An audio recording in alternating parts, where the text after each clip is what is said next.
ఒక చిన్న వాక్యాన్ని బైబిల్లోంచి చదువుదాం.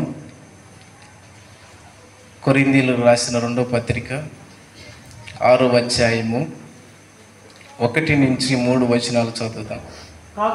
కాగా మేము ఆయన తోడి పనివారమై మీరు పొందిన దేవుని కృపను వ్యర్థము చేసుకొనవద్దని మిమ్మును వేడుకొనుచున్నాము.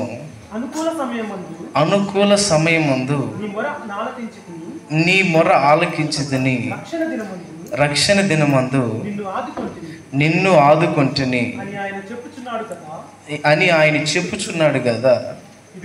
ఇదిగో ఇప్పుడే మిక్కిలి అనుకూలమైన సమయము, ఇదిగో ఇదే రక్షణ దినము. ప్రైజ్ ది లార్డ్, హల్లెలూయా. ఆ 3వ వచనాన్ని కూడా చదువుదాం. మా పరిచర్య నిందింపబడకుండా నిమిత్తము ఏ విషయంలోనైనాను అభ్యంతరమేమియు కలుగజేయక శ్రమల యందును ఇబ్బందుల యందును ఇరుకుల యందును దెబ్బల యందును చెరసాలలో అల్లరిలోను ప్రయాసములలోను జాగరములలోను ఉపవాసములలోను మిగులు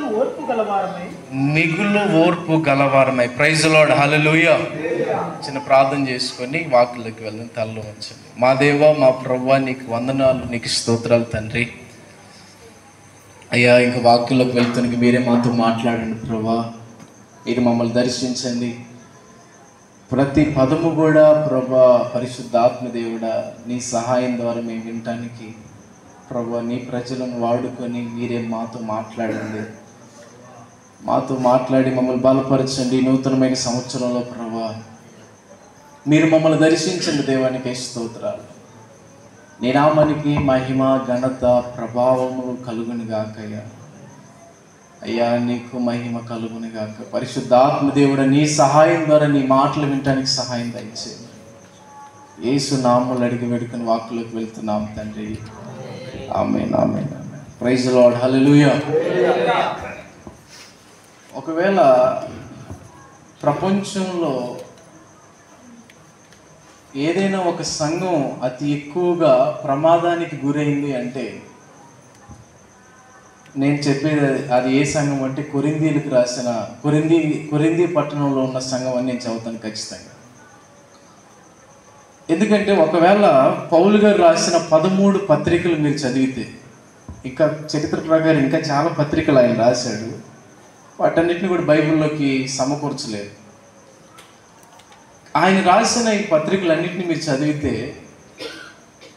ఆయన రాసిన లేదా ఆయన పత్రికలు మిగతా అన్ని కూడా చాలా స్పష్టంగా ఉంటాయి. ఒకవేళ ఫిలిప్పీలు రాసిన పత్రిక ఉందనుకోండి, ఆయన మందిరాన్ని వాళ్ళని అభినందిస్తూ రాశాడు ఆ పత్రికని. ఇక కొన్ని పత్రికలు మీరు చూసినట్లయితే వాళ్ళని అభినందించినట్టు కొన్ని సంఘటనలు మనం చూస్తాం. కానీ కొరింథీయుల పత్రికను మీరు చూస్తే అసలు చాలా విచిత్రంగా అనిపించింది. ఒకవేళ మీరు ఇంటికి వెళ్ళినప్పుడు మీకు ఖాళీ ఉన్నప్పుడు ఖచ్చితంగా కొరింథీయులు రాసిన 1వ పత్రికను అలాగే 2వ పత్రికను మీరు ఖచ్చితంగా చదవండి. పౌలు గారు తన పరిచర్యలో తన 2వ మిషనరీ జర్నీలో క్రీస్తు శకం 50 నుంచి 52 మధ్యలో జరిగిన 2వ మిషనరీ జర్నీలో ఆయన అనేక ప్రాంతాలు తిరుగుతూ కొరింథీ అనే ప్రాంతానికి వచ్చినప్పుడు దాదాపు 18 నెలలు అక్కడ ఉండి పరిచర్య చేశాడు. 18 నెలలు అక్కడ ఉండి అకులా ప్రిస్కిల్లా అనే ఇంకొక ఇద్దరితో కలిసి 18 నెలలు అక్కడ పరిచర్య చేసి మొదట్లో సినగోగు ప్రాంతంలో సువార్త చేసినప్పుడు యూదుల మధ్య వాళ్ళు దేవుని వాక్యాన్ని తిరస్కరించినప్పుడు ఆయన ఏం చేస్తారంటే అన్ని జనుల మధ్యలోకి వెళ్ళి సువార్త ప్రకటిస్తాడు. దాదాపు 18 నెలలు అక్కడ సువార్త ప్రకటించి ఆయన ఏం చేస్తాడంటే సంఘాన్ని స్థాపించి వెళ్ళాడు అనేది ట్రెడిషనల్ నమ్మకం. వాస్తవానికి అక్కడ మందిరం ఎవరు స్థాపించారనేది ఎవరికి తెలియదు, కానీ అతనే స్థాపించాడు. ఈ 18 నెలల్లో సువార్త చేశాడు అనేది ఒక నమ్మకం. అయితే కొంతమంది చెప్పేది ఏంటంటే అకులా ప్రిస్కిల్లా అని వీళ్ళిద్దరు కూడా పౌలు కంటే ముందర అక్కడ ఉన్నారు కనుక వాళ్ళు సువార్త పని చేసి దేవుని పరిచర్య చేసి వాళ్ళు మందిరాన్ని స్థాపించారనేది కొంతమంది చరిత్రకారులు చెప్పి, మొత్తానికి పౌలు అయితే అక్కడ వాస్తవానికి ఎక్కువ మంది నమ్మేది ఏంటంటే కొరింథీ పట్టణంలో పౌలే దేవుని మందిరాన్ని స్థాపించాడు అనేది ఎక్కువ మంది నమ్మకం. ఆయన అక్కడ సువార్త చేసి అక్కడ సువార్త ప్రకటించి దాదాపుగా 18 నెలలు అక్కడ నుండి దేవుని సువార్తను అందించి, చాలా ఒక రకంగా చెప్పాలంటే కొరింథీ పట్టణం గురించి అది చాలా భయంకరమైన పట్టణం. ఒక రకంగా చెప్పాలంటే దానికి 2 సైడ్లు సముద్ర తీరాలు ఉండేవి. గ్రీసు అనే ఒక భాగంలో ఈ కొరింథీ అనే పట్టణం చాలా ప్రాముఖ్యమైనది. ఆ ప్రాంతంలో మిక్స్డ్ కమ్యూనిటీ అనే ప్రజలు ఉండేవాళ్ళు. అంటే యూదులు ఉండేవాళ్ళు, అన్యులు ఉండేవాళ్ళు, తర్వాత ఇక చాలా రకాల, ఒక రకంగా చెప్పాలంటే జలసా చేయడానికి వచ్చే వాళ్ళందరూ కూడా అక్కడే ఉండేవాళ్ళు. పాపం అనేది చాలా ఎక్కువ అక్కడ ఒక దేవత ఉండేది, ఆమె పేరు అర్తిమయ్య అని ఒక దేవత ఉండేది. ఆమె చాలా ప్రసిద్ధిగాంచిన దేవత. అంటే కొన్ని పాపపు సంబంధమైన కార్యాలు అక్కడ జరుగుతుండేవి కనుక చాలా మంది ప్రజలు తమ జీవితాన్ని విలాసవంతంగా జీవించడానికి అక్కడికి వచ్చారు. అయితే ఆ సమయంలో ఏం జరిగిందంటే, పౌలు గారు మందిరాన్ని స్థాపించి అక్కడి నుంచి వెళ్ళిపోయిన తర్వాత సంఘం చాలా సమస్యలు ఎదుర్కొన్న తర్వాత ఆయన దాదాపుగా క్రీస్తు శకం 54లో ఆయన మొదటి ఉత్తరాన్ని రాస్తాడు. తర్వాత 56లో రెండవ ఉత్తరాన్ని రాశాడని చరిత్రకారులు చదువుతుంటారు. ఒకవేళ మొదటి ఉత్తరాన్ని మనం చూస్తే ఆయన ఏమని రాస్తాడంటే, మొదటి ఉత్తరంలో సంఘం మొదటిగా ఎదుర్కొన్న సమస్య ఏంటంటే సంఘంలో విభేదాలు ఉన్నాయని. కొంతమంది ఏమో నేను పౌలు వాడును, కొంతమందినేమో నేను అపోలో వాడును, కొంతమంది నేను పేతురు వాడునని ప్రజలందరూ కూడా విడిపోయినప్పుడు ఆ సమస్య గురించి అతను మాట్లాడతాడు. తర్వాత కొన్ని సమస్యలు, కొన్ని మోరల్ అంటే కొన్ని నైతిక విలువలు లోపించాయి అన్నమాట. పాపకు సంబంధమైన కార్యాలకు వారు గురైనప్పుడు ఆ సమస్యల గురించి రాస్తాడు. ఆ తర్వాత విగ్రహారాధన గురించి అంటే చాలా మందికి, ఇప్పుడు మీలో కూడా చాలా మందికి కొన్ని డౌట్లు ఉండొచ్చు. మేము విగ్రహాలకు పెట్టింది తినొచ్చా తినకూడదు అనేది మీలో చాలా మందికి సమస్య. అదే సమస్యని వాళ్ళు ఎదుర్కొన్నప్పుడు ఆయన కూడా చాలా స్పష్టంగా ఈ యొక్క ఉత్తరంలో రాస్తాడు. ఆ తర్వాత కొంతమంది యేసు క్రీస్తు పునరుద్ధానం లేదా మనిషి చనిపోయిన తర్వాత మళ్ళీ తిరిగి లెగవటం అనే ఆ భావన అనేది వాళ్ళలో ఒక కన్ఫ్యూజన్గా ఉన్నప్పుడు దాని గురించి కూడా ఆయన మొదటి పత్రికలు రాస్తారు. చాలా విషయాలు ఆయన ఆ మొదటి పత్రికలకు రాస్తే అంటే ఆయన రైటింగ్ చేస్తే, రెండో పత్రికలో ఆయన చేసింది ఏంటంటే, ఒకవేళ రెండో పత్రికని చదివి చాలా విచిత్రంగా అనిపించింది. రెండో పత్రికలో ఆయన తన గురించి చెప్పాడు. ఎవరి గురించి? తన గురించి చెప్పాడు. నేను ఇలాగ పరిచర్య చేశాను, నా సాక్ష్యం ఇది, దేవుడి కృప నేను ఇలాగ పొందుకున్నాను, దేవుడితో నా సంబంధం ఇది, దేవుడి కృప నాకు ఇలాగ అనుగ్రహించబడింది, నేను కూడా అపోస్తలుడనే అనే విషయాన్ని చాలా స్పష్టం. అంటే ఒకటో పత్రికలో వాళ్ళకున్న సమస్యల గురించి రాస్తే, రెండో పత్రికలో తన సాక్ష్యాన్ని గురించి రాస్తాడు. నేను చదువుతున్నప్పుడు చాలా ఆశ్చర్యపడ్డాను. ఈ లోకంలో అందరికంటే గొప్పవారు ఎవరు అంటే, మనకున్న దృష్టిలో అందరికంటే గొప్ప వాళ్ళు ఎవరు? యేసుక్రీస్తు. ఎవరు? యేసుక్రీస్తు. నేను వాక్యం చెప్పినా నేను యేసుక్రీస్తు గురించి చెప్పాలి. అది నియమం. వాస్తవానికి చెప్పాలంటే ఈ ప్రపంచంలో అందరికంటే గొప్పవాడు లేదా ఒక రకంగా మనం మాదిరి తీసుకోవటానికి ఒక ఎగ్జాంపుల్ ఎవరంటే యేసుక్రీస్తు. ఆయన తర్వాత ఇంకెవరైనా, ఆయన తర్వాత ఏ పాస్టర్ అయినా, ఆయన తర్వాత ఏ ప్రవక్త అయినా, ఆయన తర్వాత ఏ బిషప్ అయినా, ఆయన తర్వాత ఇంకెవరైనా మాదిరి. కాబట్టి పౌలు గారు ఆయన ఏమంటాడంటే, నేను మీకు మాదిరి అన్నట్టుగా చదువుతాడు అక్కడ. అది అసలు చాలా ఆశ్చర్యం అనిపించింది ఆ పత్రికను చదివినప్పుడు. నేను ఒక మాదిరి మీకు, నేను ఒక ఎగ్జాంపుల్ మీకు అని చాలా స్పష్టంగా ఆయన మాట్లాడుతూ ఇంకొక చోట ఏమంటాడంటే, నన్ను పోలి నడుచుకోండి అంటాడు. నేను క్రీస్తుని పోలి నడుచుకున్నాను అంటే బైబిల్లో ఆ మాట చెప్పింది ఆయన మాత్రమే, పౌలు గారు మాత్రమే. చాలా ఆశ్చర్యం అనిపించింది. ఆయన తన సాక్ష్యాన్ని గురించి చెబుతాడు. ఆయన నేను ఇలాగున్నాను, నేను క్రీస్తుతో కలిగి ఉన్న సంబంధం ఇది, లేదా నేను క్రీస్తుతో నడిచిన విధానం ఇది, నేను క్రీస్తు ద్వారా నేర్చుకుంది ఇది, క్రీస్తుని అంగీకరించడం ద్వారా నేను మార్పు చెందింది ఇదని చాలా స్పష్టంగా చాలా విషయాలు రాశాడు. మీరు ఇంటికి వెళ్ళినప్పుడు చాలా స్పష్టంగా చదవగలుగుతారు ఆ పత్రికని మీరు చదివితే. హల్లెలూయా. ఒకవేళ 6వ అధ్యాయం గురించి మనం చదివితే, ఇప్పుడు కొరింథీయులకు రాసిన 2వ పత్రిక 6వ అధ్యాయం గురించి మనం చదివితే, అక్కడ ఆ అధ్యాయంలో ఉన్న బ్యాక్గ్రౌండ్ ఏంటంటే,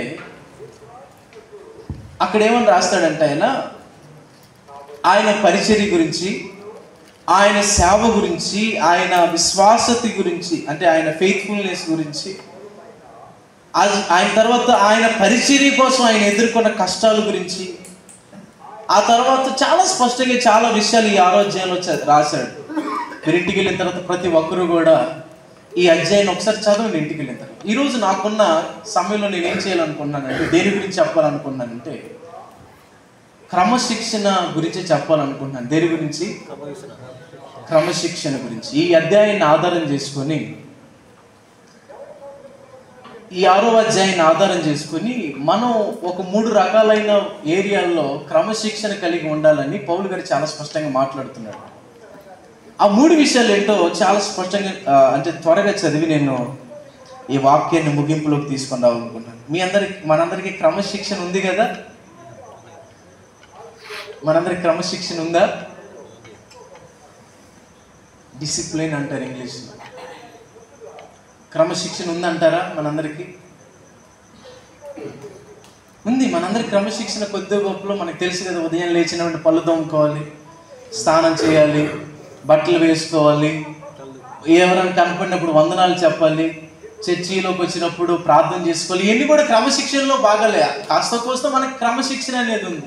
కానీ ఇక్కడ పౌలు గారు ఏ క్రమశిక్షణ గురించి ఆయన మాట్లాడుతున్నాడో 6వ అధ్యాయంలో నుంచి 3వ వచనం నుండి 6వ వచనం వరకు ఎవరైనా చదవగలిగిన వారు చదవండి. 6 వచనాలు.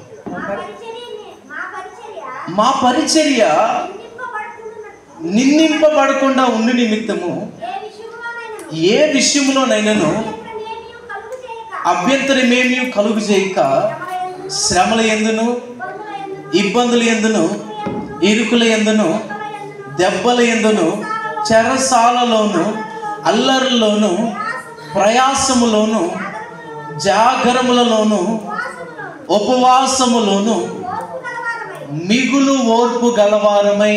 Praise the Lord. Hallelujah, hallelujah, hallelujah, hallelujah. నాకు పెద్దగా అరిచి గందరగోళం అలాగే చేసి అలవాటు లేదు. అంటే అంత గొంతు లేదు వాస్తవానికి చెప్పాలంటే. అరవాలని ఉన్నా కూడా నాకు అంత, ఈ మధ్యకాలంలో నేను పాటలు పాడాలన్నా కూడా నా వల్ల కావట్లేదు. అంటే వాస్తవానికి నాకు ఈ తెలుగు బైబిల్ ఈ మధ్యకాలంలో నేను చదువుతాను. ఇక్కడికి వచ్చినప్పుడే వాస్తవానికి నేను తెలుగు చదివేది కనుక కొన్నిసార్లు తెలుగు మాట్లాడడానికి కూడా కొన్ని పదాలు చాలా స్పష్టంగా చెప్పలేకపోతే, ఒకవేళ బహుశా మీకు ఒకవేళ తప్పుగా అర్థమైతే మీరు నన్ను క్షమించాలి ఖచ్చితంగా. హల్లెలూయా. ఇక్కడ ఆయన ఏమన్నాడంటే, ఈ తెలుగు బైబిల్ ఎలాగ ఉంది కానీ ఇంగ్లీష్ బైబిల్లో చదివినప్పుడు అసలు చాలా బాగా అనిపించింది. ఆయన ఏమన్నాడంటే, నేను చాలా కష్టాలు ఎదుర్కొన్నాను. ఆ కష్టాలు ఏంటంటే, చాలా అభ్యంతరాలు ఎదుర్కొన్నాను, శ్రమలు ఎదుర్కొన్నాను, ఇబ్బందులు ఎదుర్కొన్నాను, ఇరుకులు ఎదుర్కొన్నాను, దెబ్బలు ఎదుర్కొన్నాను, చెరసాలు ఎదుర్కొన్నాను, ప్రజల చేత అల్లరి చేయబడ్డాను. ఆ తర్వాత ఉపవాసములు అంటే అర్థం ఏంటి? ఉండి ఫాస్టింగ్ ఉంటాం కాదు, లేక పస్తులు ఉంటాం. దానికి అర్థం ఇంగ్లీష్లో దానికి అర్థం అది. కానీ తెలుగు భాషలో కొన్ని వాటికి ఎలాంటి మీనింగ్, పర్ఫెక్ట్ మీనింగ్ చేర్చాలో అర్థం కాక తెలుగు ట్రాన్స్లేషన్ అలాగే చేశారు. కానీ వాస్తవానికి చెప్పాలంటే గ్రీక్లో ఉపయోగించిన పదం ఏంటంటే, దానికి వాళ్ళు తినటానికి, అంటే ఉపవాసం అంటే సహజంగా ఇప్పుడు మన వాళ్ళు కొంతమంది ఉపవాసం ఉన్నారు, ఎవరెవరు ఏమన్నా కొంతమంది కొన్ని రోజులు ఉపవాసం ఉన్నారు. అంటే ఆ ఉపవాసం ఏంటంటే ఉండి ఉపవాసం. కానీ ఇక్కడ ఆయన చెబుతున్న ఉపవాసం ఏంటంటే తినటానికి లేక ఉన్న ఉపవాసాల్లో కానీ, ప్రజల చేత అల్లరి చేయబడటం కానీ, ప్రయాసాల్లో కానీ, చెరసాలల్లో కానీ, దెబ్బల్లో కానీ, ఇబ్బందుల్లో కానీ, ఇరుకుల్లో కానీ, శ్రమల్లో కానీ, ప్రజల చేత అభ్యంతరాల్లో కానీ అనేక విషయాలు ఇక్కడ కొన్నే ఉపయోగించారు. కానీ కొన్ని ట్రాన్స్లేషన్లు చాలా చాలా ఒక పెద్ద లిస్టే ఉపయోగించారు. హల్లెలూయా, హల్లెలూయా, హల్లెలూయా. మీకు అర్థం కాకపోయినా కళ్ళు తెరిచి నాకు కలిసి చూడండి. అంటే మీకు కొంతమందికి అర్థం కాదు, ఎందుకంటే నిద్ర మొత్తం మీద కొన్ని అలాగ జరుగుతుంటాయి, మనుషులం కదా, సహజంగా అలాగే జరుగుతుంటాయి. హల్లెలూయా.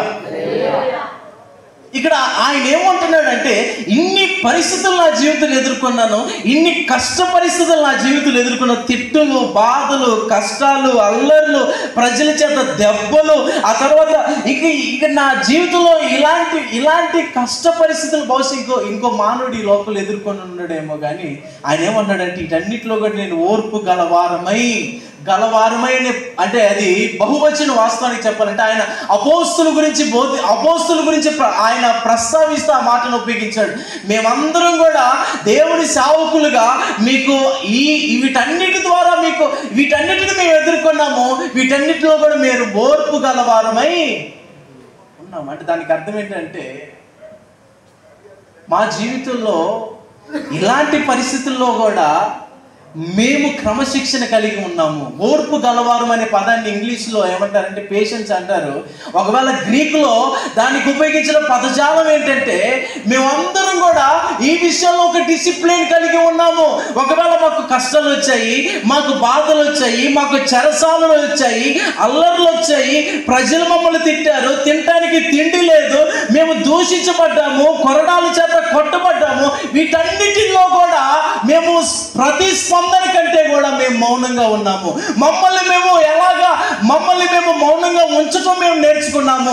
ఆ పరిస్థితుల్లో కూడా తిరగబడటానికి మాకు అవకాశాలు ఉన్నాయి. ప్రజలు మమ్మల్ని ఎవరైతే కొట్టారో వాళ్ళని తిరిగి కొట్టడానికి మాకు అవకాశం ఉంది. మమ్మల్ని ఎవరైతే తిట్టారో వాళ్ళని తిట్టడానికి అవకాశాలు ఉన్నాయి. కానీ మేమందరం కూడా ఓర్పు గలవారమై ఉన్నాము అంటున్నాడు. హల్లెలూయా. దీన్ని చదివినప్పుడు చాలా ఆశ్చర్యం అనిపించింది. సహజంగా మనల్ని ఎవరైనా తిడితే మనం ఏం చేస్తాం? తిరిగి తిట్టకపోయినా కనీసం మనసులైనా బాధపడతాం, ఇంకా మనసులో ఇంకా బండబూజులు తిడతాం, అవునా కదా? కానీ ఆయన ఇక్కడ ఏమన్నాడంటే, మిగులు ఓర్పు గలవారమై. అంటే మేము ఏమనట్లేదు, మేము ఎలాగున్నామంటే ఒక క్రమశిక్షణ కలిగిన వారమై ఉన్నాం. మమ్మల్ని ఎవరు కూడా కదిలించలేరు. మేము ప్రతి పరిస్థితుల్లో కూడా మేము ఒక క్రమశిక్షణ మాకుంది, ఒక డిసిప్లిన్ మాకుంది. మాకు తెలుసు దెబ్బల్లో మేము ఎలాగ ఉండాలో మేము నేర్చుకున్నాము, చెరసాలలో ఎలాగ ఉండాలో నేర్చుకున్నాము, కష్ట పరిస్థితులు ఎలాగ ఉండాలో నేర్చుకున్నాము, ఉపవాసాల్లో మేము ఎలాగ ఉండాలో నేర్చుకున్నామని ఆయన చాలా స్పష్టంగా తెలియజేస్తున్నారు. ఒకవేళ పౌలు గురించి మనం ఆలోచన చేస్తే, ఆయన 5 సార్లు కొరడా దెబ్బలు తిన్నాడు, 3 సార్లు కర్రల చేత కొట్టబడ్డాడు, ఒక్కసారి రాళ్ళ చేత కొట్టబడ్డాడు, దాదాపు 3 సార్లు నౌక అంటే పడవ ప్రమాదాల్లో చిక్కుకున్నాడు, ఒక్కసారి మునిగిపోయాడు నీళ్ళలో.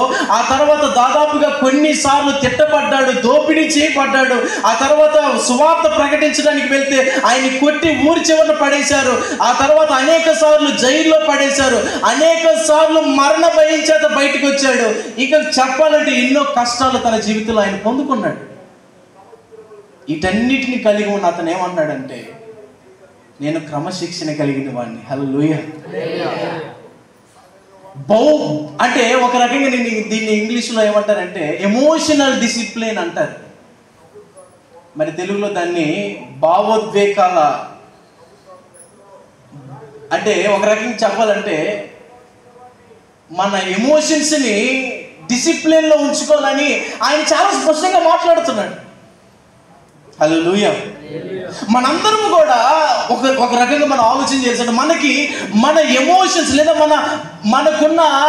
మనకున్న భావోద్వేగాలను బట్టి మన డిసిప్లిన్లో ఉంచుకోవాలి. భావోద్వేగాలు అంటే ఏడవటం, తిట్టడం, ఇంకా అసూయపడటం, తర్వాత బాధపడటం, కుళ్ళు, ఇలాంటివి ఉంటాయి కదా. ఇవన్నీ ఆ జాతికి సంబంధించిన. వీటన్నిటినీ అదుపు చేసుకొని సక్రమంగా జీవించడం నేర్చుకున్నానని పౌలు గారు చాలా స్పష్టంగా తెలియజేస్తారు. హల్లెలూయా. ఈ యొక్క 2025లో మీరందరూ కూడా మీ భావోద్వేగాలని డిసిప్లిన్లో ఉంచుకోవాలని నేను ప్రభు పేరు తెలియజేస్తాను. ఇది చాలా ప్రాముఖ్యం. చాలామంది చెప్పకపోవచ్చు, కానీ ఒకవేళ మీరు కౌన్సిలింగ్ బాగానే చదివినప్పుడు వీటన్నిటి గురించి మీరు తెలుసుకుంటారు. ఇవన్నీ నేను నేర్చుకుంటాను కాబట్టి చదువుతున్నాను. మనిషికి ఉన్న భావోద్వేగాలు చాలా ప్రాముఖ్యం. కొంతమంది గబక్ నేట్ చేస్తుంటారు, కొంతమంది గబక్కన నవ్వుతుంటారు, కొంతమంది గబక్కన మాట్లాడుతుంటారు, కొంతమంది తొందరపడి నిర్ణయాన్ని తీసుకుంటారు. ఇవన్నీ ఒకవేళ చిన్న చిన్నవి కనపడవచ్చు, కానీ ఇవి చాలా ప్రమాదం. హల్లెలూయా. ఒక రకంగా మన భాషలో చెప్పాలంటే మన చూపు, మన మాట, మన ఆలోచన, మన ప్రవర్తన, ఇవన్నీ ఇంకొక రకంగా మన పల్లెటూరు భాషలో చెప్పాలంటే మీలో కొంతమందికి అర్థం కాకపోవచ్చు. Praise the Lord. హల్లెలూయా.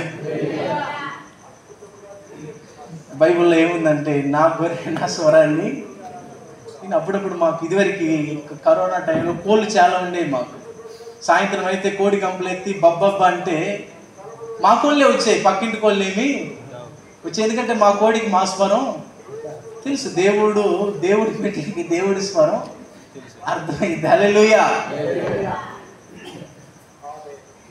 ఈ విషయం మీరు చాలా జాగ్రత్తగా గుర్తుపెట్టుకోవాలి. ప్రియ దేవుని బిడ్డలారా, మీరు సంఘంలో ఉన్నప్పుడు, ఒక దేవుని ప్రజలుగా మీరు ఉంటున్నప్పుడు, ఒకవేళ రానున్న దినాల్లో ప్రజలు మిమ్మల్ని తిట్టవచ్చు, దేవుణ్ణి అంగీకరించారని మిమ్మల్ని దూషించవచ్చు, నలుగురు నానా మాట్లాడవచ్చు. నువ్వు దేవుణ్ణి అంగీకరించావని, దేవుడి మందిరానికి వస్తున్నావని బహుశా నీ ఇంట్లో వాళ్ళు నిన్ను దూషించే వాళ్ళు ఉండొచ్చు. కానీ నీ భావోద్వేగాలు, నీ ఎమోషన్స్ నువ్వు చాలా అదుపు చేసుకోవాలి. హల్లెలూయా. పౌలు గారు ఎన్ని దెబ్బలు తిన్నా, ఎన్ని కష్టాలు పడినా, ఎన్ని బాధలు ఆయన అనుభవించిన, ఆయన చాలా స్పష్టంగా అంటున్న మాట ఏంటంటే, నాకు తెలుసు, నేను ఓర్పుగా ఉంటూ నేను నేర్చుకున్నాను. ఒకవేళ నన్ను ఎవరైనా తిట్టారనుకోండి, నేను తిరిగి తిట్టాడని కాదు నేను నేర్చుకుంది, ఓర్చుకోవడం నేను నేర్చుకుంటున్నాను అంటున్నాడు. మీకుందా అది? మనకుందా అది? నాతో కలిసి. హల్లెలూయా. కుటుంబాల్లో కూడా ఇది చాలా ప్రాముఖ్యం. నేను ప్రతి ఆదివారం నాకున్న సమయంలో, నాకుండేది ఆదివారం శనివారం వాషింగ్ చేసుకుంటే నాకున్న బట్టలని ఆదివారం ఫ్రీగా ఉంటాను ప్రేయర్ అయిపోయిన తర్వాత. ప్రతి ఆదివారం నేను ఖచ్చితంగా కొన్ని కుటుంబాలతో మాట్లాడతాను ఫోన్ చేసి. ప్రతి ఆదివారం ఖచ్చితంగా కొన్ని కుటుంబాలకి, అంటే బయట అన్నమాట, కొంతమంది ఎవరికన్నా వాళ్ళ సమస్యలను బట్టి ఫోన్ చేస్తే నేను మాట్లాడతాను. ప్రతి ఆదివారం ఖచ్చితంగా మాట్లాడతాను. ప్రతి ఆదివారం నేను ఒక కుటుంబంతో మాట్లాడతాను. వాళ్ళు మరి ఎక్కడో చర్చికి వెళ్తుంటారు. వాళ్ళు వేరే ప్రాంతాల్లో పనికి వెళ్తే ప్రతి ఆదివారం వాళ్ళే ఫోన్ చేసి, అయ్యా బాబు, వాళ్ళకి ఏదైనా సమస్య ఉండి చెప్పి ప్రార్థన చేయించుకుంటూ ఉంటారు అన్నమాట. కొంతకాలం తర్వాత ఫోన్ స్విచ్ ఆఫ్ అని వచ్చిందన్నమాట. ఫోన్ స్విచ్ ఆఫ్ వస్తే నేను పట్టించుకోలేదు. నాకున్న అలవాటు ఏంటంటే, నేను ఎవరికైనా సువార్త చేస్తే వాళ్ళు పరిపూర్ణంగా దేవుళ్ళలోకి వచ్చేంతవరకు ఎన్ని సంవత్సరాలైనా నేను ఏం చేస్తానంటే వాళ్ళ కోసం ప్రార్థన చేస్తాను, వాళ్ళకి సువార్త ప్రకటిస్తాను, వాళ్ళ కుటుంబాలు బాగుండాలని అప్పుడప్పుడు వాళ్ళతో మాట్లాడుతుంటాను. కొంతకాలం తర్వాత నేను ఫోన్ మాట్లాడితే ఆయన ఏమన్నాడంటే, నాకు నా భార్యకి గొడవైందయ్యా. ఏమైంది? గొడవైందయ్యా, గొడవలో ఫోన్ పగలు కొట్టేశాను, అందుకే ఇన్ని రోజులు నా దగ్గర ఏం లేదు, ఫోన్ లేదంటే సరే అని అంటే ఆయన చెప్పాడు అసలు గొడవ ఎందుకు అయిందంటే, వాళ్ళ ఊరి నుంచి ఎవరొక స్త్రీ ఆయనకి ఫోన్ చేసిందండి. ఫోన్ చేస్తే ఇప్పుడు ఫర్ ఎగ్జాంపుల్ నాకు ఫోన్ వచ్చింది ఎక్కడి నుంచి, కొత్త నెంబరు. ఫోన్ ఎత్తంగానే ఎవరో, అంటే ఇప్పుడు సహజంగా ఎవరితో కొత్త నెంబర్ వస్తే మీరేం చేస్తారు? సహజంగా ఫోన్ ఎత్తారు, అది జరిగే పని. అది ఎవరైనా సరే, మగవాళ్ళైనా ఆడవాళ్ళైనా ఏం చేయాలి? ఎవరైనా కొత్త నెంబర్ వచ్చింది అనుకోని ఫోన్ ఎత్తి మాట్లాడాలి. అదే జరిగింది. పక్కన భార్య ఉంది, ఆడమ స్వరం ఉంది, స్వరం అయినగానే ఆమె నెంబర్ రాంగ్ నెంబర్ అని ఆయన పెట్టేస్తే భార్య ఇంకా అది పట్టుకొని, నువ్వు మారిపోయావు, నీ ప్రవర్తన అంతా అయిపోయిందని. పాపం వాళ్ళు దాదాపు 2 నెలలు వాళ్ళు అన్నం లేక నీళ్ళు లేక వాళ్ళు చాలా తిప్పలు పడి, నేను అప్పటికి ప్రార్థన చేస్తే ప్రతిరోజు వాళ్ళతో మాట్లాడుతుంటే, ఒకరోజు నేను వీడియో కాల్లో మాట్లాడాను వాళ్ళ కుటుంబంతో. మాట్లాడి వాళ్ళ కుటుంబం మొత్తం కూర్చొని నేను వాట్సాప్లో మాట్లాడాను. అమ్మా, ఇలాంటివి జరుగుతూ ఉంటాయి సహజమే, కానీ నీ భర్త చాలా మంచివాడు. ఒకవేళ అది పొరపాటున నువ్వు పక్కనే ఉన్నావు, ఎవరో రాంగ్ కాల్ చేశారు, మాట్లాడి అంత మాత్రం నీ భర్త ఇన్ని సంవత్సరాలు బాగున్న అతను చెడిపోతాడా? నువ్వు తొందరపాటు నిర్ణయాన్ని ఇలాగ తీసుకొని బట్టి ఇన్ని నెలలు మీరు చాలా బాధపడ్డారు. కాబట్టి ఏం కదమ్మా, ప్రార్థన చేద్దాం, దేవుడు సహాయం చేస్తాడని ప్రార్థన చేస్తే ఇప్పుడు చాలా చక్కగా వాళ్ళు ఉన్నారు. నేను ఎందుకు ఈ విషయాన్ని చదువుతున్నానంటే, మన కళ్ళతో చూసిన దాన్ని దేని కూడా మన నిర్ణయాన్ని తీయటానికి లేదు. మన మన మన మన ఉద్దేశాలు పవిత్రంగా ఉండాలి. మనం ఎవరైనా ఒక వ్యక్తి ఇంకొక వ్యక్తితో మాట్లాడుతున్నట్టే అది అంత మాత్రం చెడ్డదైపోదు అన్న విషయాన్ని మనం గ్రహించాలి. మన భావాలని, మన ఉద్దేశాన్ని, మనం ఆలోచించే తీరును కూడా మనం అదుపు చేసుకుంటా మనం ప్రవర్తించేవారిగా ఉండాలి. చాలా ప్రాముఖ్యం ఇది. అలాగే కుటుంబాల్లో మీరు ఎవరన్నా మీ భర్త ఎవరినన్నా సహాయం అడిగారు అనుకోండి, బండి ఎక్కించుకొని వెళ్ళమని, ఎక్కించుకొని వెళ్ళినంత మాత్రాన అది అది అది చెడ్డది కాదు. అది అది మీరు తప్పుగా ఆలోచించడానికి వీల్లేదు. తొందరపాటు ఆలోచనలు, తొందరపాటు భావోద్వేగాలు చాలా సందర్భాల్లో కుటుంబాలని, తర్వాత సమాజాన్ని ఖచ్చితంగా నాశనంలోకి నడుపుతాయి. కాబట్టి మనం ఎలాగ ఆలోచించాలనేది మనం నేర్చుకోవాలి. మొదటిగా పౌలు గారు చాలా స్పష్టంగా, నాకంటూ ఒక డిసిప్లిన్ ఉంది, నేను ప్రవర్తించే ప్రతి ప్రవర్తనలో నాకు డిసిప్లిన్ ఉంది, ఓర్పు గలవారిని ఎలాగా నేర్చుకున్నాడు అన్నాడు ఆయన. చాలా స్పష్టంగా ఆయన మాట్లాడుతున్నారు. హల్లెలూయా, హల్లెలూయా. ఈ రాత్రికాల సమయంలో ఈ ప్రాంతానికి కూర్చుని మీరందరూ కూడా, దేవుని బిడ్డలుగా ఉన్న మీరందరూ మీ యొక్క కొంతమంది కోపపడి అలవాటు ఏంటిది? కోపపడి ఊరకనే కోపం, ఊరకనే చిరాకు, కొంతమందికి ఊరకనే తలనొప్పి, కొంతమందిని ఇంట్లో పని చేసుకోమంటే ఇంకా నన్ను చంపేయండి అనే వాళ్ళు కూడా ఉంటారు. బహుశా ఉండొచ్చు కొన్ని కష్టాలు. మీ ఆడవాళ్ళు ఉదయాన్నే లేచి టిఫిన్ వండి, మళ్ళీ మధ్యాహ్నం కూరగాయలు కోసి మళ్ళీ అన్నం వండి, మళ్ళీ సాయంత్రానికి మళ్ళీ కూరగాయలు కోసి అన్నం వండి, ఇంట్లో పని చేసి అది చేసి ఇది చేసి మీకు చాలా కష్టాలు ఉన్నాయి, కాదంటలేదు. కానీ మనం ఎలాగ ఉండాలి, ఎలాగ కొన్నిసార్లు తొందరపాటు మాట్లాడే మాటలు చాలా చాలా ప్రమాదం. అది కొంతమంది పిల్లలు తల్లిదండ్రులు గబక్కన అనేస్తూ ఉంటారు, నువ్వు ఆ రోజు చచ్చిపోతే బాగుండు, నేను అనవసరంగా ఆ రోజు హాస్పిటల్కి తీసుకుని వెళ్ళాను నిన్న. ఇది చాలా ప్రాముఖ్యం. ఎమోషనల్గా మనం మాట్లాడే ప్రతి విషయంలో కూడా మనం అదుపు చేసుకున్న వారమై ఉండాలి. ప్రతి విషయంలో ఇది మాట్లాడితే ఏం జరిగింది, ఇలాగ ప్రవర్తిస్తే ఏం జరిగింది, ఇలాగ చూస్తే ఏం జరిగింది, ఇలాగ నడిస్తే ఏం జరిగింది అని 100కి 80 సార్లు ఆలోచించి మనం చేయాలి ఖచ్చితంగా. హల్లెలూయా. పేతురు తన పత్రికలో ఏమంటాడంటే, తన రాసిన పత్రికలో 2వ అధ్యాయం 9వ వచనంలో ఏమని ఉంటుంది అంటే, మొదట రాసిన పేతురు పత్రికలో, మీరందరూ కూడా అన్ని జనుల మధ్య నివసిస్తున్నారు. ఎవరి మధ్య? మిమ్మల్ని దూషించేవారు, మిమ్మల్ని నిందించేవారు, మిమ్మల్ని అవమానపరిచేవాళ్ళు, మిమ్మల్ని హేళన చేసి మాట్లాడేవారు, మీరు దేవుణ్ణి అంగీకరించారని మిమ్మల్ని హింసించే వాళ్ళ మధ్యలో మీరు ఉన్నారు. ఒకవేళ మీ ప్రవర్తన చెడ్డదైతే వాళ్ళు దేవుణ్ణి మహిమపరచాల్సింది పోయి వాళ్ళు దేవుణ్ణి ఏం చేస్తారంటే, అంటే ఆయనకు అర్థం ఏంటంటే, దేవుణ్ణి వాళ్ళు తెలుసుకోవడానికి లోకంలో వాళ్ళకున్న ఏకైక మార్గం మీరే కనుక మీ ప్రవర్తనలో చాలా జాగ్రత్తగా ఉండాలని ఆయన చాలా స్పష్టంగా మాట్లాడతాడు. హల్లెలూయా. కాబట్టి మీ మాటలు తొందరపడి మాట్లాడేవాడు. కొంతమంది బూతులు మాట్లాడే వాళ్ళు ఉంటారు, అవునా కదా? అది చాలా ఒక రకంగా చెప్పాలంటే అన్మెచ్యూరిటీ క్రిస్టియన్స్ అనాలి. కొంతమంది ఊరికి బాధ. ఇప్పుడు సహజంగా మన సహోదరులు ఎవరో ఒకరు ఉంటారు, ఎవరు ఏదైనా అన్నారని గబక్కని బాధపడి, లేకపోతే వాళ్ళ గురించి చెడ్డగా చెప్పి, ఇవన్నీ చిన్నపిల్లల చేష్టలు అన్నారు ఒక రకంగా చెప్పాలని. నేను కొన్నిసార్లు ఇలాంటి విన్నప్పుడు నేను నవ్వుతాను. ఎందుకంటే వీటి గురించి పెద్దగా ఆలోచించాల్సిన పని లేదు, కానీ మనం ఆలోచిస్తున్నాం అంటే చిన్నపిల్లలాగానే అనాలి మనం ఖచ్చితంగా. హల్లెలూయా. ఇప్పుడు బైబిల్లో ఒక ఆయనకి 2 కొడుకులు ఉన్నారు. పెద్ద కొడుకు, చిన్న కొడుకు. చిన్నోడు వెళ్ళి ఏం దాగి వచ్చాడు, మందు దాగి జులాయి చేసి డబ్బు మొత్తం, తండ్రి డబ్బు అంతా ఏం చేశాడు, కాజేస్తే ఇంటికి వస్తే వాళ్ళ నాన్న చేర్చుకొని అతను ఏం చేశాడు, విందు చేస్తే అన్నకి కోపం వచ్చింది. ఏమని, నేను ఇన్ని సంవత్సరాలు ఇంట్లో కష్టపడి నీ కోసం నమ్మకంగా చేస్తుంటే ఏ రోజని నాకు ఒక గొర్రెపిల్లి ఇచ్చావా అని అడుగుతాడు అన్నమాట. అప్పుడు తండ్రి ఏమంటాడు తెలుసా, అయ్యా నీ ఎన్ని కూడా నీ కాదా అంటాడు. హల్లెలూయా.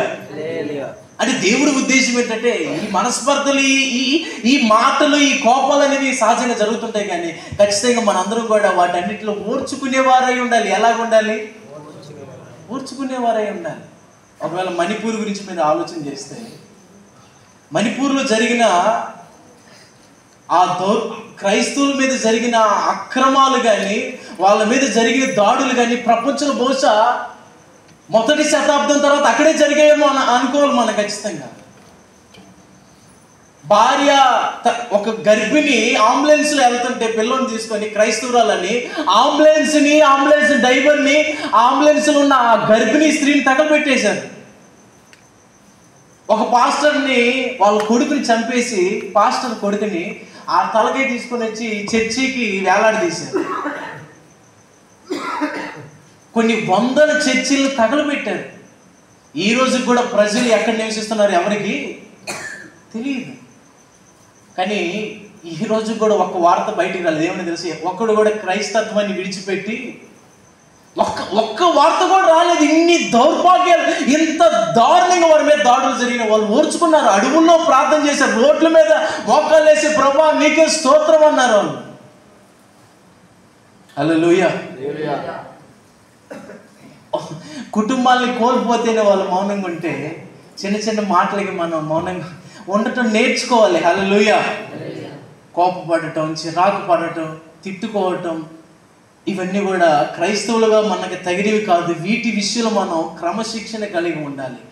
పౌలు గారు ఎలాగైతే నేను ఓర్పు కలిగి ఉన్నానో, ఈ విషయాలన్నింటిలో నేను ఓర్చుకున్నాను, ఈ విషయాల్లో నేను ప్రజల్ని క్షమించాను, ఈ విషయాల్లో ప్రజల్ని ఎదురుగా వారిని తిట్టాలి, కొట్టాల్సింది పోయి వారి విషయంలో నేను ఓర్చుకున్నాను ఎలాగ స్పష్టంగా మాట్లాడారో, మనం కూడా దేవుని బిడ్డలుగా అలాగ ఉండాలి. మన గబకని అంటానికి ఎవరిని కూడా వీలు లేదు. అది దేవుని బిడ్డలుగా మనం నేర్చుకోవాలి. నా జీవితంలో నేను నేర్చుకున్నాను అది. ఇప్పటికీ కొన్ని సంవత్సరాల క్రితం నేను అనేవాడిని, కానీ ప్రతి మనిషి కూడా దేవుడి స్వరూపంలో చేయబడ్డాడు కాబట్టి నేను ఒక వ్యక్తిని ఏదన్నా అంటే అది దేవుడిని అన్నట్టే. కనుక అనాల్సిన పని లేదు. ఒకవేళ అనిపించుకోవాల్సి వస్తే అనిపించుకొని సైలెంట్గా ఉంటాం మేలని నేను నేర్చుకున్నాను. హల్లెలూయా. కాబట్టి ప్రియ దేవుని బిడ్డలారా, ఈరోజు ఈ మాటలు విని మీరు అందరూ కూడా మొదటిగా మీరు తెలుసుకోవాల్సిన సత్యం ఏంటంటే, మనల్ని మనం ఎమోషనల్గా భావోద్వేగాల రూపంలో మనల్ని మనం ఏం చేసుకోవాలి, డిసిప్లిన్లో ఉంచుకోవాలి. రెండో విషయాన్ని చూద్దాం. 6 నుంచి 10 వచనాలు మనం చదువుతాం.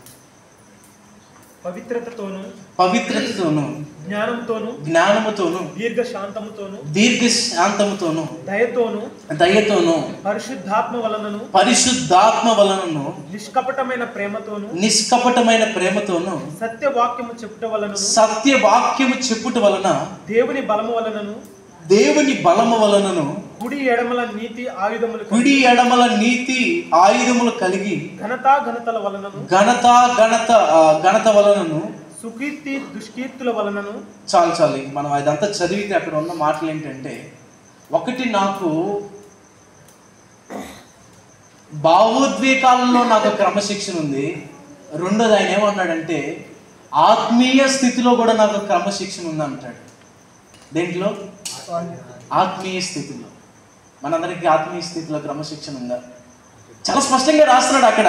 నేను దేవుని బలం కలిగి ఉన్నాను, ఈ పరిస్థితుల్లో నేను దేవుణ్ణి మహిమపరుస్తున్నాను, ఈ పరిస్థితుల్లో నేను సమస్తం కలిగిన వాడినై ఉన్నాను, ఈ పరిస్థితుల్లో నేను నీతి ఆయుధములు కలిగి ఉన్నాను, ఈ విషయంలో సత్యవాక్యమును కలిగి ఉన్నాను. ఈ చాలా స్పష్టంగా దేవుని బలాన్ని కలిగి ఉన్నానని చాలా స్పష్టంగా మాట్లాడుతున్నాడు ఆయన. మనందరికీ ఆత్మీయ స్థితిలో క్రమం ఉందా? హల్లెలూయా. నేను ఈరోజు ఉదయకాల సమయంలో బైబిల్ చదువుతున్నప్పుడు నాకున్న పుస్తకాలు, చాలా పుస్తకాలు ఉన్నాయి, అవన్నీ కూడా చాలా జాగ్రత్తగా నేను పక్కన పెట్టుకున్నాను అనమాట. బైబిల్ చదువుతున్నప్పుడు నేను ఒక పుస్తకాన్ని చూశాను. ఈ పుస్తకాన్ని కనపడుతుందా మీ అందరికీ? ఇది నేను 2020లో కొనుక్కున్నాను దీన్ని. ఎప్పుడు? నేను, యాహోన్ అన్న, తర్వాత ఇంకొంతమంది ఈ పుస్తకాన్ని కొనుక్కున్నాను దాదాపు 4 సంవత్సరాల క్రితం. దీన్ని ఎందుకు కొనుక్కున్నానంటే, రోజు ఎంతసేపు ప్రార్థన చేశాను రాయటానికి, ఎక్కడైతే వాకింగ్ చెప్పినా అవి రాయటానికి అనమాట. నేను ఒకసారి చదువుతాను, చూడండి నేనేమి రాశాను.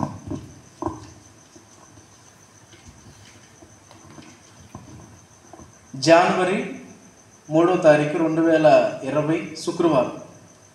ఈరోజు నేను 3 గంటలు ప్రార్థన చేశాను. తర్వాత శనివారం 4వ తారీఖు, జనవరి 4వ తారీఖు, ఈరోజు 3 గంటలు ప్రార్థన చేశాను. తర్వాత ఆదివారం, మరుసటి రోజు ఆదివారం, ఈరోజు నేను 3 గంటలు ప్రార్థన చేశాను. టైం కూడా వేసి ఉంటాను. తర్వాత సోమవారం మరుసటి రోజు 3 గంటలు, ఈరోజు 3 గంటలు ప్రార్థన అయిపోయింది. తర్వాత మధ్యలో ఈరోజు నేను 1 గంటే ప్రార్థించాను. ఈరోజు నేను అంటే ఇది దాదాపు ఆగస్టులో అనమాట. ఈరోజు నేను 1 గంటే ప్రార్థన చేశాను. ఇంకా ఈరోజు నేను 1 గంట 20 నిమిషాలు ప్రార్థన చేశాను. ఆ తర్వాత ఈరోజు 2 గంటలు ప్రార్థన చేశాను. ఈరోజు నేను 50 నిమిషాలు ప్రార్థన చేశాను. ఇది మధ్యలో ఉన్న పరిస్థితి అనమాట. చివరికి అంటే డిసెంబర్ అనమాట. ఈరోజు నేను అసలు ప్రార్థన చేయలేదు. అంటే ప్రార్థన చేయలేదంటే పూర్తిగా కాదు, అంటే నేను అనుకున్న ప్రార్థన. ఈరోజు నేను అరగంటే ప్రార్థన చేశాను, అది లాస్ట్ అనమాట. ఈ లాస్ట్ది 1 గంట ప్రార్థన చేశాను, రాశాను. ఇది చదివాను నేను పొద్దున. 4 సంవత్సరాలు అవుతున్నా, నేను ఇది పక్కనే ఉంది. నేను ఒకసారి ఆలోచించాను, అంటే సంవత్సరంలో మొదట్లో నేను ప్రతిరోజు ఇందాక చదివాను కదా, 3వ తారీఖు 3 గంటలు ప్రార్థన చేశాను, 4వ తారీఖు 3 గంటలు ప్రార్థన చేశాను, 5వ తారీఖు 3 గంటలు, 6వ తారీఖు 3 గంటలు, 7వ తారీఖు 3 గంటలు, కొన్నిసార్లు 4 గంటలు కూడా చేసిన ఉన్నాయి. ఒక చోట అయితే 6-7 గంటలు కూడా చేశాను, రాశాను నేను. అంటే ఒకటి ఈరోజు మనలో చాలామంది అడౌట్ చేసేది ఏంటంటే, ఈరోజు జనవరి 1 కదా, మనందరం కూడా తీర్మానాలు తీసుకుంటే ఏమని, ఈ రోజు నుంచి ప్రార్థన చేస్తా, ఈ రోజు నుంచి ప్రార్థనలు ఎక్కడ జరిగినా అక్కడికి వస్తా. ఇవన్నీ కూడా ఒక వారం, ఆ తర్వాత ఒక నెల చాలా స్పష్టంగా అంటే మనం చేస్తాం. కానీ ఒక మధ్యలోకి లేదా ఒక ఆగస్టు లేదా ఒక డిసెంబర్ మనకు వచ్చినప్పుడు దాంట్లో ఒక రకంగా చెప్పాలంటే చాలా తగ్గిపోతాం. ఆ తర్వాత డిసెంబర్ చివరికి వచ్చేకి అసలు పూర్తిగా ఉండదు. ఇలాంటి ఈ రోజు రాగానే ఇక మళ్ళీ మనం ఏడ్చి ప్రార్థన చేసి మళ్ళీ కొత్తగా నిర్ణయాలు తీసుకుంటాం. ఇలాగ అందరిలో జరుగుతున్నాయా? లేకపోతే అయ్యా నేను మొదటి నుంచి చివరి దాకా కూడా బాగానే ఉన్నాను అనుకున్నారా? మీలో ఎవరైనా నేను మొదటి నుంచి చివరి దాకా బాగానే ఉన్నాను అనుకుంటే ఎవరైనా చేతులు ఎత్తండి.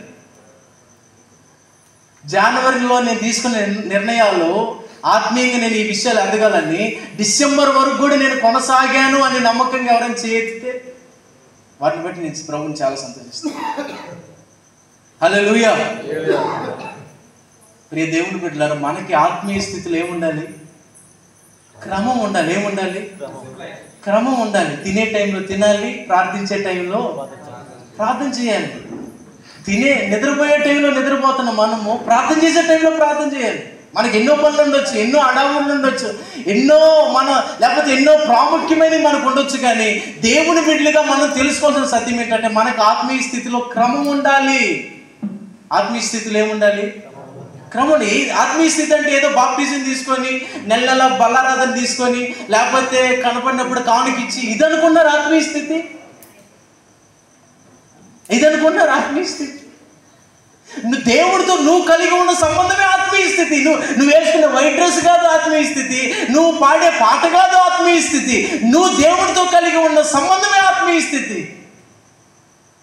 చాలా మంది వైట్ డ్రెస్ వేసుకుంటాము, వీళ్ళు పెద్ద ఆత్మీయులు అనుకుంటారు. వైట్ డ్రెస్ వేసుకున్నంత నలుపు లోపల ఉండిద్ది అనమాట. తప్పేం కాదు, నేను కూడా వైట్ డ్రెస్ వేసుకున్నాను కదా. కానీ ఇక్కడ నువ్వు దేవుడితో ఎలాంటి సంబంధాన్ని కలిగి ఉన్నావు?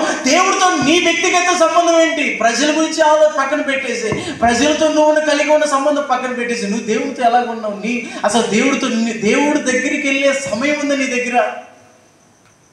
హల్లెలూయా. ప్రార్థన చేసుకోవాలి ఖచ్చితంగా. మనం చేసుకోవాలి ఖచ్చితంగా. ఎన్ని పనులు ఉన్నా మనం ఏం చేయాలి?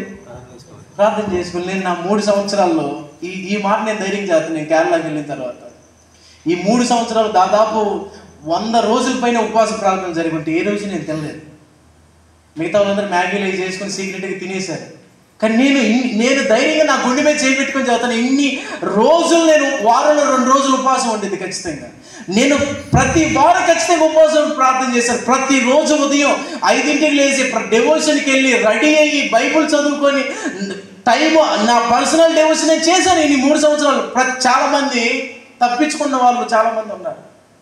నేను ధైర్యంగా చెబుతాను ఆ మాటని. ఈవెన్ నేను పొద్దున్నే కూరగాయలు పోయడానికి వెళ్ళేవాడిని. అంటే మా కూరగాయలు కూడా పోయాలి, ఉల్లిపాయలు 100 కేజీలు ఉల్లిపాయలు పోయాలి, 25 కేజీలు చపాతీలు చేయాలి, తర్వాత 300 మందికి తిన్నిన వంటలు వండాలి, ఇవన్నీ చేస్తానే ప్రతిరోజు. ఇవన్నీ చేసేవాడిని నేను. బైబిల్ చదివేవాడిని, ప్రార్థన చేసేవాడిని. మాకు ఇంకా రకంగా ఒక రకంగా చెప్పాలంటే డ్యూటీ చేసే వాళ్ళకి టైం ఎక్స్క్యూజన్ ఉంటుంది. అంటే వాళ్ళు చేసిన ఒకటి చేయకపోయినా ఒకటి, కానీ నేను అవన్నీ కూడా తొందరగా ముగించుకొని చేసేవాడిని పోయి. హల్లెలూయా. మీరు ఒకవేళ మీరు చెబితే అయ్యా మా ఇంట్లో కూరగాయలు పోయాలయ్యా, కూరలు వండాలంటే నేను దానికంటే పెద్ద పనులు చేస్తున్నాను అక్కడ. మీరు 2-3కే కోసేది కూరగాయలు, నేను 100 మంది 200 మంది కోసేది మేము కూరగాయలు రోజు. మీరు 2-3 అంటలే తోమేది, మేము 200 మంది అంటలు తోముతున్నాం రోజు అక్కడ. మీరు మీ ఒక్క పాత్రమే కడిగేది, మేము 4-5 ఫ్లోర్ల పాత్రలు మేమే కడుగుతున్నాం. హల్లెలూయా. మరి ఇంట్లోనే చదవాలి, పొద్దున్నే లేసి పరిగెత్తాలి, ఎన్ని ఉంటాయి. ఎన్ని కూడా నేను ఏ రోజు కూడా నాకు అనారోగ్యం వచ్చిన ఏ రోజు నేను క్లాస్ కూడా మిస్ అవ్వలేదు. నా ఒక రకంగా చెప్పాలంటే అక్కడ ఉన్న క్రమశిక్షణలో నేను ఏది తప్పిపోలేదు ఇన్ని సంవత్సరాలు అయినా. నా మీద ఒక కంప్లైంట్ కూడా రాలేదు ఇంతవరకు. అంటే నేనేదో గొప్ప అని చెప్పట్లేదు, కానీ మనం ఆత్మీయ స్థితిలో ఒక ప్రాంతంలో ఎదుగుతున్నప్పుడు ప్రతి విషయంలో మనం ఏం చేయాలి? ఎదగాలి. నీ పని చేసుకునే టైంలో చేసుకో, ప్రార్థన చేసుకునే టైంలో ప్రార్థనకు రా, ప్రార్థన చేసుకునే టైంలో ప్రార్థన చేసుకో, చర్చిలో ప్రార్థన ఉన్నప్పుడు ప్రార్థనకు రా. దేవుడు అదే ఆశిస్తున్నాడు. నీ పని ఎక్కొట్టమని నేను చెప్పడం, నీ పని టైంలో నువ్వు చేసుకో, నీ పని టైంలో నువ్వు చేసుకో, నీ ప్రార్థన టైంలో నువ్వు ప్రార్థన చేయి. నువ్వు అన్నం తినే టైంలో అన్నం తిను. ఆత్మీయ స్థితిని మాత్రం మనం కోల్పోవడానికి వీలు, ఆ క్రమాన్ని మనం కోల్పోవడానికి వీలు లేదు. హల్లెలూయా. ఏముందిలే అని కొంతమంది ఆదివారం ప్రార్థన ఏముండదు, మంచం మీద నుంచి లేచి వచ్చి మొహం కడుక్కొని చర్చికి వచ్చే వాళ్ళు కూడా ఉంటారు కొంతమంది.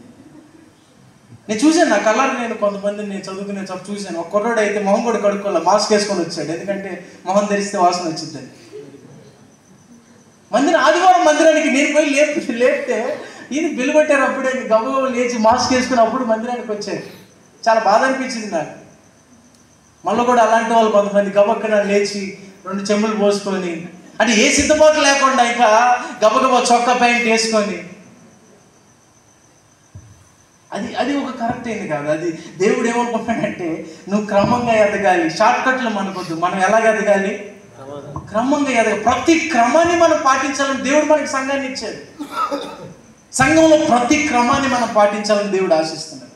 కాబట్టి 2025లో కొంచెం కష్టమైన, ఇది కష్టమేం కాదు, ఇది పాటించగలిగితే ఇది చాలా సులభమే. కాబట్టి నువ్వు ప్రార్థించే టైంలో ప్రార్థన చేయి, పని చేసుకునే టైంలో పని చేసుకో, చదువుకునే టైంలో చదువుకో. కాబట్టి ఈ విషయాన్ని మీరు చాలా స్పష్టంగా గుర్తుపెట్టుకోవాలి. మనకు ఆత్మీయ స్థితిలో ఏం కావాలి? క్రమం కావాలి. ఎట్ట పడితే అట్ట ఉంటాయని వీలు లేదు. దానియేలు గురించి మనం చదివినప్పుడు ఆయన ప్రధానమంత్రి. ఎవరు ప్రధానమంత్రి? ఆయన ఏం చేసేవాడంటే రోజుకి 3 సార్లు ప్రార్థన చేసేవాడంట. ప్రధానమంత్రి ఖాళీ ఉంటుంది చెప్పండి ఒకసారి? ఉండదు. కానీ ఆయన వెళ్ళి ప్రార్థన చేసిన బైబిల్లో చాలా స్పష్టంగా రాశారు. కాబట్టి ఒకటి మనకున్న భావోద్రేకాల్లో క్రమశిక్షణ కావాలి, రెండోది ఆత్మీయ స్థితిలో క్రమశిక్షణ కావాలి, మూడోది 11వ వచనం నుంచి మనం చదివితే అక్కడ చాలా స్పష్టంగా, లేదా మనం 14వ వచనం నుంచి చదువుదాం ఒకసారి, లేదు మనం 14 నుంచి చదువుదాం. జోడుగా ఉండకుడి, ఏమి సాంగత్యమో, ఎలుగునకు చీకటితో ఏం పొత్తు,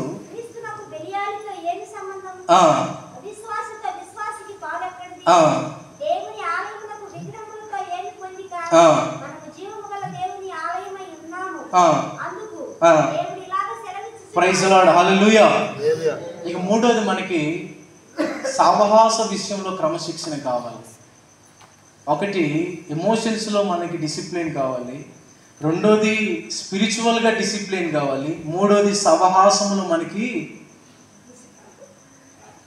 ఒకటి మనకున్న భావోద్వేగాల్లో క్రమశిక్షణ కావాలి, ఆత్మీయతలో క్రమశిక్షణ కావాలి, మూడోది సవహాసములు మనకి క్రమశిక్షణ. ఇది నా సొంత మాటలు కదా, అక్కడే ఆయన చదువుతున్న మాట అన్నమాట.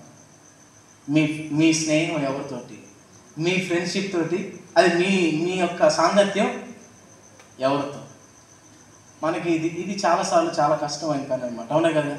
ఎందుకంటే మనం లోకంలో జీవిస్తున్నాం, మరి ప్రజలతో కలిసే ఉండాలి, మరి పక్కింటి వాళ్ళతో మాట్లాడకూడదు అంటే మాట్లాడచ్చు, నేనేం కాదంట్లా, తప్పు అంటలేదు. కానీ ఈ సాంగత్యానికి మాట్లాడడానికి చాలా డిఫరెంట్ ఉంది. సాంగత్యం అంటే ఏంటంటే, చాలామంది చర్చిల్లో ఎవరికన్నా, ఫర్ ఎగ్జాంపుల్ ఎవరికన్నా ఒక చర్చిలో ఒక వ్యక్తి ఉన్నాడు అనుకోండి, ఆ వ్యక్తి ఇంటిలో ఏదైనా ఒక సంతోషకరమైన సంఘటన జరిగి, ఏదో ఫంక్షనో లేకపోతే ఏదో జరిగింది.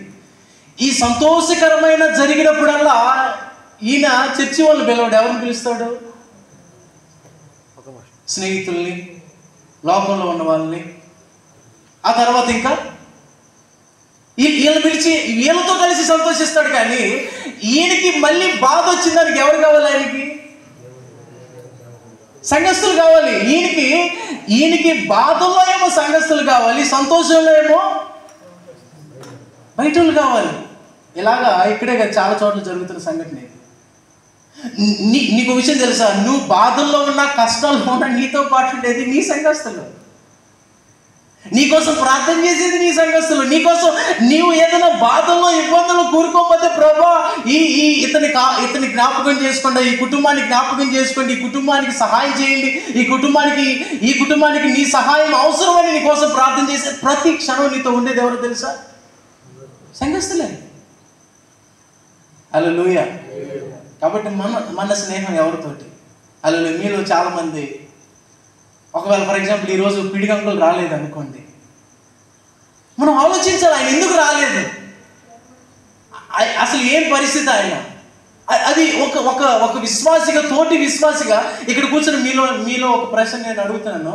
మీ పక్కన ఉన్న వారి జీవితంలో వాళ్ళు ఎదుర్కొంటే కష్టాలు ఒక కష్టమన్నా మీకు తెలుసా?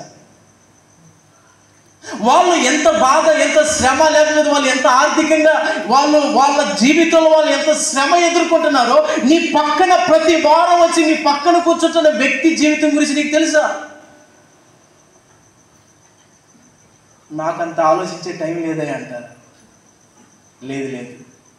ఇప్పుడు అప్పుడప్పుడు చర్చిలో అన్నాలు పెడుతుంటారు కదా, భోజనాలు పెడుతుంటారు. ఎందుకు పెడతారు చెప్పండి? ఇలాంటివన్నీ ఎందుకు క్రియేట్ చేశారు చర్చిలో చెప్పండి? కడుపు నింపుకోవటానిక? ఇలాగ కొంతమంది చేసేవారు ఉంటారు. అంటే ఇదే దొరికిన ఛాన్స్ అని. అంటే నేను ఒక సంఘటన చదివాను చాలా రోజుల క్రితం ఒక పుస్తకాల్లో. అది ఒక కరువు ప్రాంతం అయితే, ఇది నిజంగా జరిగిన సంఘటన. నేను చదువుకునే రోజుల్లో నాకు ఇది పాఠ్య పుస్తకాలు ఉందన్నమాట. ఆ ఊర్లో చాలా కరువు వచ్చి, ఆ ఊర్లో తినడానికి చికెన్ కానీ మటన్ కానీ దొరికేది కాదంట. వాళ్ళకి దొరికేది ఎప్పుడంటే కేవలం ఆ ఊర్లో ఎవరైనా చచ్చిపోతే దొరికిద్దంట. అయితే ఒక ముసలాయన ఉండేవాడంట ఒక ఇంట్లో. ఒక ముసలాయన ఉంటే ఆయన పాపం బతుకున్నప్పుడు వాళ్ళ కొడుకుని, బాబు ముక్క పెట్టండి రా, తిని చచ్చిపోతాం, ముక్క పెడతాం అంటే పాపం పెట్టలేదు. ఆయన ముసలాయన చచ్చిపోయాడు. ఇద్దరు అన్నదమ్ములు అయితే వాళ్ళిద్దరు మాట్లాడుకొని, అప్పటికి ఆ కరువుల్లో కూడా ఆ పశువులు చాలా కరువుగా ఉండి అంతా చిక్కిపోయి బాగా బక్కగా ఉన్న దాన్ని తీసుకొని వచ్చి కోసారంట. ఊరు మొత్తం పిలవపోయినా వచ్చి తిన్నారంట. పిల్లలు కూర్చోబెట్టి తినరాని ఈపులకేసి బాగుతున్నారు. బాగుతా ఉంటే అంత పక్షిని అంత అయిపోయిందంట. చచ్చిపోయిన ఆయన భార్య లోపల కూర్చొని ఏడుస్తుందంట. ఎక్కడ? ఇంట్లో కూర్చొని ఏడుస్తా ఉంటే కొడుకులు వెళ్ళి, ఎందుకమ్మా ఏడుస్తున్నావు, చక్కగా మేము మోసం వండి పెట్టాం కదంటే, ఏమనిందంటే, నేనే నాన్న పోయాడని ఏడుస్తున్నావు అంటే, లేదయ్యా, అందరికీ మొక్కలు వచ్చాయి కానీ నాకు చారు వచ్చింది, అందుకే నేను అది రాశారు. ఆ పుస్తకం నేను చదివాను. ఇది ఒక చోట మరి వాళ్ళు జరిగిందని రాశారు. ఒక తెలుగు టెక్స్ట్ బుక్లో దాన్ని రాశారు, డిగ్రీలో. కాబట్టి ఇలాగా కొంతమంది ఏదన్నా ఫంక్షన్ కానీ ఏదైనా చర్చిలో జరిగినప్పుడు సహజంగా, లేకపోతే ఎప్పుడన్నా ఇప్పుడు ఫర్ ఎగ్జాంపుల్ కేక్ కోసినప్పుడు కూడా కొంతమంది దృష్టి ఏదైతే పెద్ద మొక్కు ఉండిద్దో దానికే పోయింది. కొంతమంది అంటే ఇది హ్యూమన్ నేచర్. అంటే కొంతమంది ఆ యాటిట్యూడ్ అనేది అలాగ ఉండేది. అది తప్పేం కాదు, నేను తప్పేం కాదంటాను ఖచ్చితంగా. ఇలాగా కొంతమంది చర్చిలో భోజనాలు అనే ప్రోగ్రామ్ అసలు మొదట్లో ఎందుకు క్రియేట్ చేశారంటే, నువ్వు కనీసం అన్నం తినేటప్పుడే నీ పక్కన పలకరిస్తావని, వాడు ఎలాగున్నావని వాడిని అడుగుతామని, వాడి పరిస్థితి ఏంటో తెలుసుకుంటామని, దానికి కానీ కడుపు ఫిల్ చేసుకోవడానికి కాదు. ఆ కడుపుని ఆ స్టమక్ని ఫిల్ చేసుకోవడానికి కాదు. ఫెలోషిప్ అని చాలా ప్రాముఖ్యం, సావాసం అని చాలా ప్రాముఖ్యం. అది చాలా ప్రాముఖ్యం. ఎందుకంటే అది మందిర అభివృద్ధికి చాలా ప్రాముఖ్యం. అది హల్లెలూయా. కాబట్టి మీరందరూ కూడా మంచి సావాసం కలిగిన వారై ఉండాలని నేను ప్రభు పేట కోరుతున్నాను. ఒక మంచి సావాసం కలిగిన వారు, మీకు మీరు ప్రేమ కలిగి, మీకు మీరు సహాయం చేసుకుంటా, మీ కష్ట పరిస్థితుల్లో మీకు మీరు ప్రార్థన చేసుకుంటా, మీకున్న సమస్యల్లో మీకు మీరు సహాయం చేసుకుంటా, ఒకవేళ ఎవరైనా మందిరానికి రాకపోతే ఎందుకు రాలేదు, వాళ్ళ పరిస్థితి ఏంటనేది తెలుసుకొని వారికి సహాయం చేస్తూ మీరందరూ కూడా దేవునిలో ఒక దేవుని ప్రేమని ప్రజలకు తెలియజేసేవారుగా మీరు ఉండాలని పౌలు ఎలాగైతే మాట్లాడుతున్నారో చాలా స్పష్టంగా అలా ఉండాలని నేను కోరుతున్నాను. హల్లెలూయా. మందు తాగేవాళ్ళతో మనకి సావాసం అవసరం లేదు. కొంతమంది లెగిస్తే కొంతమందికి ఇదే సావాసం. నేను ప్రజలతో మాట్లాడొద్దని నేను కఠినంగా ఏం చెప్పట్లేదు, కానీ మనం ఎంతవరకు మాట్లాడాలో అంతవరకే బైబిల్లో చాలామంది చెడ్డ స్నేహం చేసి వాళ్ళ జీవితాలు కోల్పోయిన వాళ్ళు లేరా? యెహోషాపాతు అనే అతను అహజ్యా అనే ఒక రాజుతో ఏం చేస్తాడు? సావాసం చేస్తే దేవుడు తన పడవలనంట ఆయన తన బిజినెస్ని నాశనం చేశాడంట. రెహబాము అనే ఒక యవనస్తుడిగా రాజు అయినప్పుడు ఆయన దగ్గరికి సలహాల కోసం ఎవరి దగ్గరికి వెళ్తాడు? అతను తన స్నేహితుల దగ్గరికి వెళ్తాడని రాసింది బైబిల్లో. ఆ టైంలోనే రాజ్యం ఏమైపోయింది తెలుసా? 2 భాగాలు విడిపోయింది. బైబిల్ ఇంకా నేను బొచ్చడిస్తాను అలాంటి. కాబట్టి కొన్నిసార్లు కఠినమే, ఎందుకంటే చాలా చాలా ఉన్నాయి బైబిల్ ఎన్నో ఉదాహరణలు. మీ స్నేహం, మీరు మాట్లాడే మాటలు, మీ ప్రేమ లేదా మీ సహవాసం ఎలాగ ఉందనేది ఒకసారి ఆలోచించండి. క్రమశిక్షణ కావాలి. ప్రజలు మనల్ని చూసినప్పుడు దేవుణ్ణి మనలో గుర్తించండి. హల్లెలూయా. కాబట్టి 2025లో ప్రభా నా యొక్క భావోద్వేగాల్లో నేను క్రమశిక్షణగా ఉంటాను, నా ఆత్మీయ స్థితిలో నేను క్రమశిక్షణగా ఉంటాను, నా సహవాస విషయంలో నేను క్రమశిక్షణగా ఉంటాను ప్రభా. ఖచ్చితంగా నిర్ణయాలు తీసుకోవటమే కాదు, కానీ దాని ప్రకారం జీవించటం తప్ప ఇంకొక మార్గం లేదు. కాబట్టి నిర్ణయాలు తీసుకొని మీరు చాలా గట్టిగా ఉండాలి. అవునా కదా? 2 రోజులు 3 రోజులు వారం, ఇది వారం రోజులు చేసి భక్తి కాదు. ఆ సత్యాన్ని మీరు తెలుసుకోవాలి. ఈ వారం అంతా భార్యాభర్తలు బాగుండి, నెక్స్ట్ వారం అంతా కొట్టుకుంటా, ఆ తర్వాత మళ్ళీ సమాధాన పడి, ఆ తర్వాత మళ్ళీ కొట్టుకుంటా, ఆ తర్వాత మళ్ళీ సమాధాన పడి, ఆ తర్వాత కొట్టుకుంటా, ఇలాంటివి ఏం జరగటానికి వీలు. మిమ్మల్ని మీరు ఒక మాట తగ్గించుకుంటే అన్నీ బాగానే ఉంటాయి. నేను అదే అంటాను ఎవరికైనా. నేను చాలా మందికి భార్యాభర్తలు చాలా కౌన్సిలింగ్ ఇచ్చిన రోజులు ఉన్నాయి.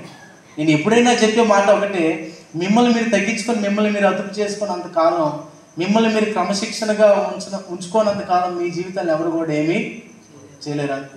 నేను ఇదే చెబుతాను ఫస్ట్ మాట. కాబట్టి ఈ మాటలు మీరు ఎవరైనా తొందరపడి కోపపడే వాళ్ళు ఉన్నట్లయితే కొంచెం ఉప్పు తగ్గించుకొని కొంచెం మిమ్మల్ని మీరు కంట్రోల్ చేసుకొని జాగ్రత్తగా ఉండండి. ఒకవేళ ఊరికి అసూయపడే మనసు ఉంటే ఒక రోజుకి ఒక పూటైన ఉపవాసం పెట్టి ప్రార్థన చేసుకొని ప్రభు పోవాలని ప్రార్థన చేసుకోండి. ఒక కుళ్ళు, కొంతమందికి ఎవరైనా ఏదైనా కొనుక్కుంటే కుళ్ళు, ఎవరైనా బాగా పాట పాడుతున్నా కూడా కుళ్ళే. అది చాలా తప్పది. ఇప్పుడు నేను నా తలాంత ఏంటిది వాక్యం చెప్పే తలాంత. నేను అందుకే ఎప్పుడు పాటలు పాడిన, ఎక్కడ పోయినా పాటలు పాడిన సామాన్య ఎవరైనా బలవంతం చేసి పాడమంటే తప్ప. ఎందుకంటే ఎవరైనా బాగా పాడే వాళ్ళని వాళ్ళు నేను ప్రోత్సహించాలి. అది నేను ఆలోచన. అందుకని నాకు బాగా పాట రాదని నేను అతన్ని అది ఏం చేయటం, అది మనసులో కుళ్ళుకోవటం, ఇది చేయకూడదు. అది చాలా తప్పది. దేవుడు మన దగ్గర నుంచి అది ఆశించట్లేదు. ఒకరికి ఒక తల అవుతుందో మనం దాన్ని ఎంకరేజ్ చేయాలి. ఎవరైనా మందిరానికి వచ్చి సేవలో లేదా పరిచయంలో నమ్మకంగా చేస్తున్నారా, మనం బాధపడకూడదు. ఖచ్చితంగా వాళ్ళని ఇంకా చేయాలి, నేను కూడా చేయాలనేది ఉండాలి. కానీ వీడి కాళ్ళు ఎరగొట్టాలి, ఈడేంటి, ఈడు అడవుడేంటి, ఈ భక్తి ఏంటి, ఇలాగ మనం ఎప్పుడూ ఆలోచించకూడదు. ఎవరైనా చక్కగా దేవుని మాటలు చదువుతున్నా ఏమైనా వస్తుంది మన పరిచయం, మనం ఇంకా ప్రోత్సహించాలి వాళ్ళని. అది చేయాలి ఖచ్చితంగా. ఇది ఎందుకంటే ఇది అందరూ చేసే పని. ఇది పాస్టర్ రాజ్యం కాదు, ఇది దేవుని రాజ్యం. ఈ రాజ్యంలో నేను వాక్యం చెప్పేవాడిని అయితే నువ్వు పాటలు పాడేవాడివి, నువ్వు ప్రార్థన చేసే వ్యక్తివి. ఇది జరిగింది అంతే. ఇది ఎవరిది కూడా, ఇది ఎవరి ఆస్తి కాదు, ఎవరిది కూడా కాదు. హల్లెలూయా. కాబట్టి మనందరం కూడా దేవుని నామానికి మహిమ తీసుకొని రావాలి. కనుక ఈ 2025లో నీ భావోద్వేగాల్లో, నీ కోపాల్లో, నీకున్న పరిస్థితుల్లో, మూలుగులో నేను ఆత్మీయంగా ఉంటానని ఒక నిర్ణయం తీసుకోవాలి. క్రమశిక్షణగా ఉంటానని. రెండోది, ఆత్మీయంగా నేను ఉంటానని క్రమశిక్షణలో ఉంటానని నిర్ణయం తీసుకోవాలి. మూడోది, నీ సహవాస విషయంలో క్రమశిక్షణ కలిగి ఉండాలి. ఖచ్చితంగా మీరు ఎవరైనా చదువుకునే వాళ్ళు ఉందా? సరే, నేను చదివాను, నేను 8 సంవత్సరాలు ఇప్పటికీ చదువుతూనే ఉన్నాను, కానీ నేను ఎప్పుడు కూడా నా సాక్ష్యాన్ని నేను పోగొట్టుకోలేదు. హల్లెలూయా. కాబట్టి నమ్మకంగా జీవించాలి. మనం ఎక్కడున్నా, పనిచేసే చోట ఉన్నా, చదువుకునే చోట ఉన్నా, మన దేవుని మహిమ తీసుకొని వచ్చేవాళ్ళుగా ఉండాలి. దేవుడి మాటలు దీవించును గాక. ఖచ్చితంగా 2025లో మీరందరూ కూడా ఫలభరితంగా ఉండాలని నేను ప్రభు నామంలో నేను ఖచ్చితంగా కోరుతూ ఈ మాటలు నేను ముగిస్తున్నాను. Praise Lord. హల్లెలూయా. మరొకసారి మీ అందరికి కూడా నూతన సంవత్సర శుభాకాంక్షలు, మీకు మీ కుటుంబాలకు.